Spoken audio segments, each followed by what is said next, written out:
بسم اللہ الرحمن الرحیم۔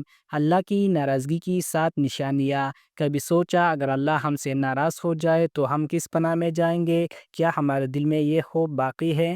آج ہم جانیں گے اللہ کی ناراضگی کی 7 ایسی نشانیاں جنہیں جاننا ہر اس شخص کے لیے ضروری ہے جو رب سے سچی محبت رکھتا ہے۔ نمبر 1، عبادت کا شوق دل سے نکل جانا۔ جب نماز، قرآن یا ذکر کی طرف دل مائل نہ ہو تو سمجھ لو دل سخت ہو چکا ہے۔ قرآن، پھر اس کے بعد تمہارے دل سخت ہو گئے جیسے پتھر، بلکہ اس سے بھی زیادہ سخت۔ نمبر 2، گناہ کرتے وقت شرمندگی محسوس نہ ہونا۔ جب انسان گناہ کرے اور دل کام پہ نہیں تو یہ اللہ کی ناراضگی کی گہری علامت ہے۔ حدیث، جب تم حیا نہ کرو تو جو چاہے کرو، صحیح بخاری۔ نمبر 3، رزق میں بے برکتی اور مسلسل مشکلات۔ جب محنت کے باوجود رزق میں برکت نہ ہو تو یہ روحانی رکاوٹ کی علامت ہے۔ حدیث، بندہ گناہ کرتا ہے اور اس کے سبب اس کے رزق میں کمی کر دی جاتی ہے۔ نمبر 4، دعاؤں کا قبول نہ ہونا۔ جب دل سے مانگنے کے باوجود دعائیں رد ہو جائے تو توبہ کا دروازہ کھٹکھٹائے۔ حدیث، اللہ پاک ہے، صرف پاک چیز قبول کرتا ہے، صحیح مسلم۔ نمبر 5، دل میں بے سکونی اور خوف کا پیدا ہونا۔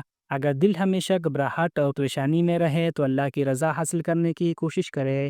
قرآن، اور جو میری یاد سے منہ موڑے گا اس کے لیے تنگ زندگی ہوگی، سورۃ الطٰہٰ۔ نمبر 6، نیک اعمال سے دوری اور برے کاموں میں دلچسپی۔ جب گناہ آسان اور نیکی مشکل لگنے لگے تو دل بیمار ہو چکا ہوتا ہے۔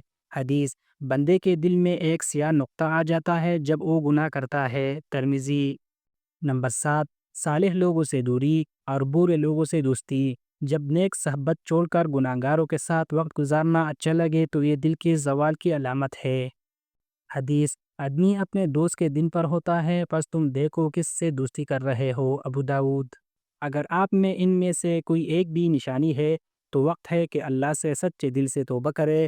اللہ ناراض ہوتا ہے مگر فوراً مان دی جاتا ہے۔ بس ایک انسو، ایک ندامت اور پوری رحمت کا مقدر بن سکتی ہے۔ اگر ویڈیو اچھی لگی ہو تو ویڈیو کو لائک کریں، چینل کو سبسکرائب کریں اور ایک پیارا سا کمنٹس بھی کریں۔